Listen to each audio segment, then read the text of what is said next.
Welcome to part 2 of ClickBank's affiliate training. In part 1, we talked about how to choose your niche, and in this part, we're going to talk about the next step, which is building your platform.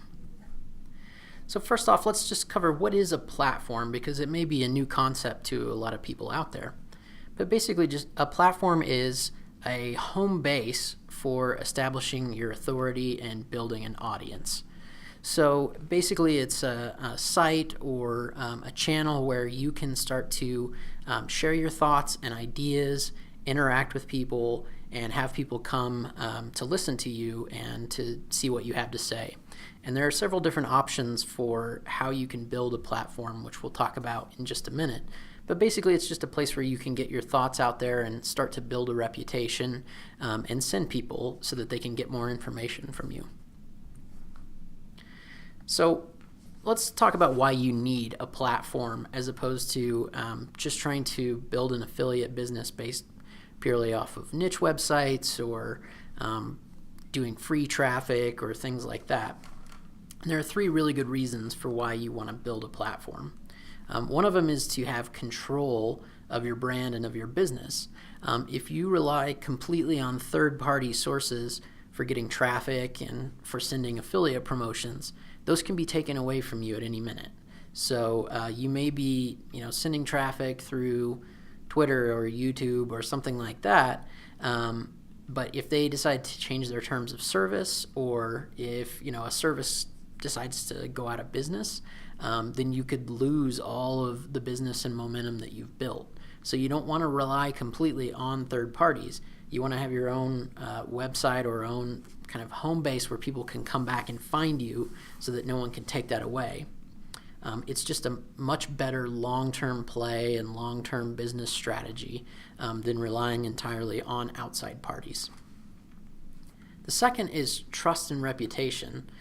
If you have a home base where people can come and find you and it looks reputable and you have content and you've given people a reason why they should view you as an authority and an expert, then they're going to trust you and trust your recommendations a lot more. They're more likely to click your affiliate links or take your referrals seriously and actually check out the product and buy.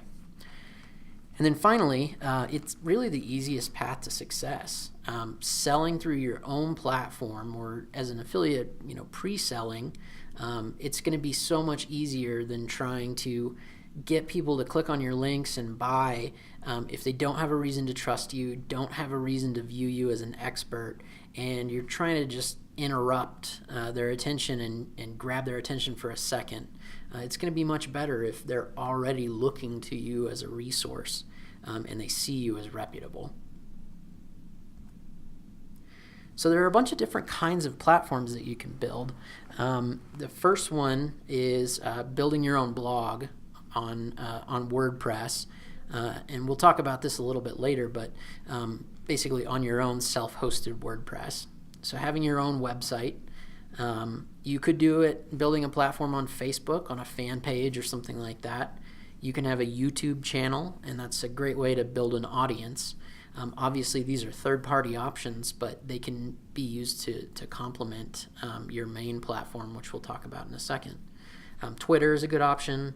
The purple square you see there is the icon for podcasts, so you can build a great platform through podcasting. Or you could potentially build a forum and build a platform that way. What we recommend is to take a blog and make that the centerpiece of your platform. So you always want to have your own website, like I talked about earlier, to send people back to. And there are several other good reasons for that, which we'll cover in a little bit. But the best way really is to build multiple platforms and multiple different channels and let them support each other. So if you have a blog, link to Facebook, link to your YouTube channel. If you have a YouTube channel, send people back to your website. So make them support each other. Don't just pick one. Now, one note I want to make about that is you don't have to do all of these. And in fact, I wouldn't recommend doing all of these for most people until you've really started building out and you have plenty of bandwidth to work on them. You'd be better off building a blog and then maybe picking 1 or 2 of these extra platform channels to build off of. So have a blog and a YouTube channel, or have a blog and a Facebook fan page where people can come and find you and interact with you, rather than trying to do all of them and not dedicating the proper amount of time and resources to any of them. So now we're going to talk about 4 key steps in platform building. So the first one is to create a brand. When you're building your platform, you really want to put some thought into what type of brand it's going to be and how you're going to present it to people. So one option is a personal brand. So some examples are Gary Vaynerchuk, who's huge in the social media and entrepreneurism space, Seth Godin, who's a really famous marketer, and Jillian Michaels, who's a very famous health and fitness person. She's a personal trainer. The other side of things is creating a business brand. So some examples would be something like dealseekingmom.com, Fit Sugar, which is a health site, or Social Media Examiner, which is a social media site. So it's basically, do you want your name on it, or do you want it to be more of a, sort of anonymous company? And there are advantages to both. Obviously, if you're putting your name on it, it makes you very trustworthy, and you can put your own personality into it a lot, be very likable, and people will kind of know who you are. The disadvantage to that is that you would have a hard time ever selling off the brand or kind of removing yourself from it. It's very much tied to you, so you need to make sure that it's something you want to stick with long term, because otherwise, without you, the brand won't really function. With business brands, it's much easier to sell those off or to bring in other people to help you with them, like guest authors or things like that. But it doesn't have a face to it necessarily, so it can be a little bit harder to build it up and become likable and trustworthy and things if you're not putting your own face and name on it. So think about that when you're deciding how to create your brand. Also think about things like, what style of brand do you want? Is it going to be fun? Is it going to be serious and business-like? Are you going to position yourself as the expert? Or are you going to position yourself as somebody who's investigating and learning about a topic and sharing what you learn as you go? So there are a lot of different directions you could go with the brand. The second step to building your platform is to get a domain name and to get web hosting. You are going to want to host your own website. Don't rely on a free third-party platform like WordPress.com or Blogger.com or someone like that. You're going to want to get your own. So buy a domain name. It costs about $10 a year, but it's absolutely worth it to have your own domain. It makes you so much more trustworthy, and people will listen to you and take you a lot more seriously if you have your own domain. So when you're thinking about your domain, there are a few different ways you could go again. Do you want to do something that's sort of brandable and unique? So that would be a term like Google or Yahoo that doesn't really mean anything. You could go personal. So if you're doing a personal brand, you can certainly use your own name as the domain name. Or do you want to try to go descriptive and build a brand and a website around the topic? And there are advantages again to each. To brandable, it makes you really unique. You can try to make your brand into something that people are going to remember the name of, and you can be fun and creative with it. With personal, there's obviously, you're tying that to your personal brand that we talked about a minute ago.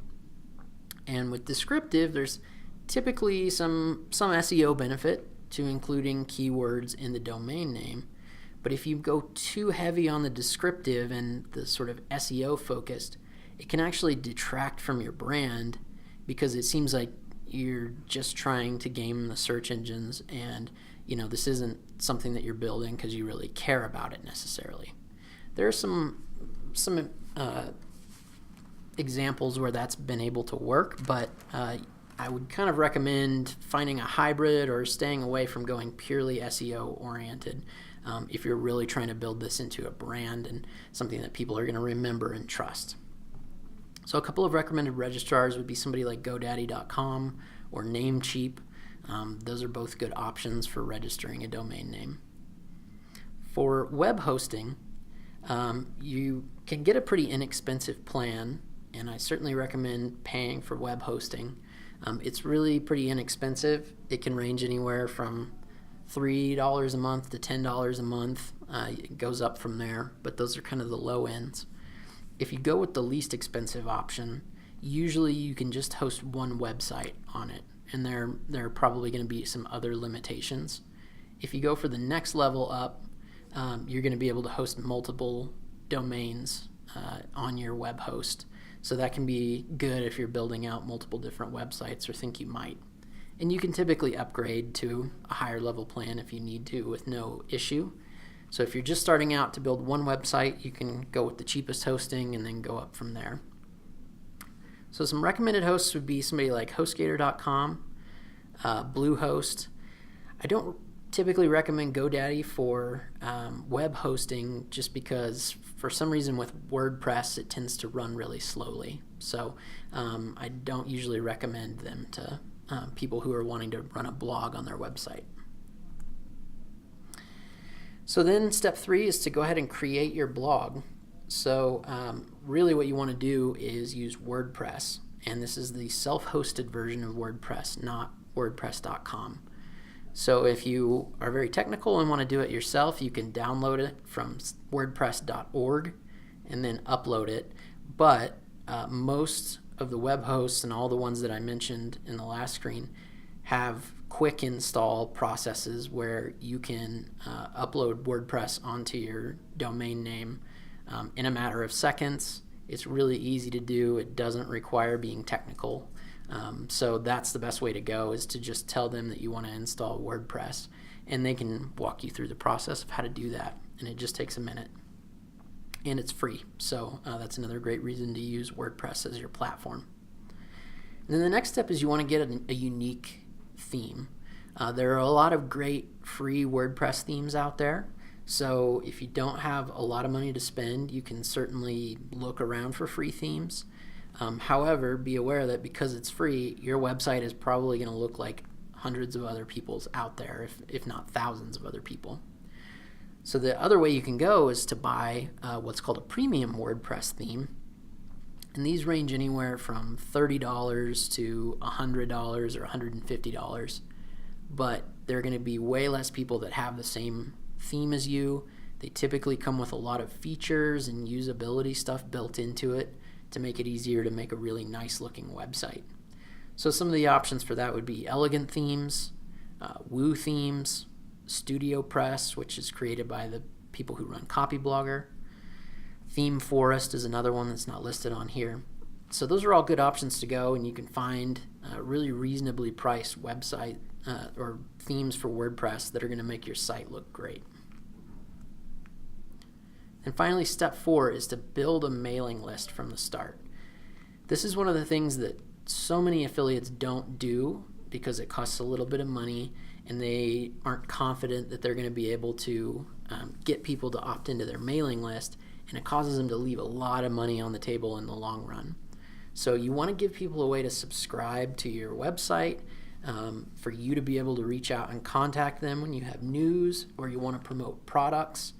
Email works so much better than hoping that people are going to see a particular blog post that you put up, or posting on Facebook or Twitter where it can get lost in the stream of all the social media stuff people have going on.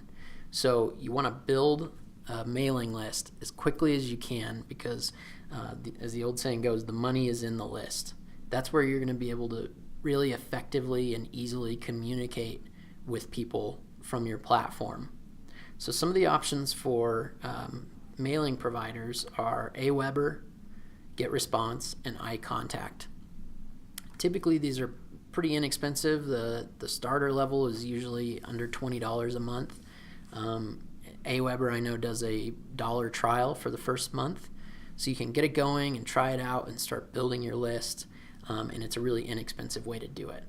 So, all in between a domain, a couple months of web hosting, and getting an email provider, you're going to be somewhere in the range of $50 to $100 most likely. So for getting a business, and especially a long-term business setup, that's really, really inexpensive. So that's it for this video. In the next video, we're going to talk about how to start growing your audience. So I will see you there.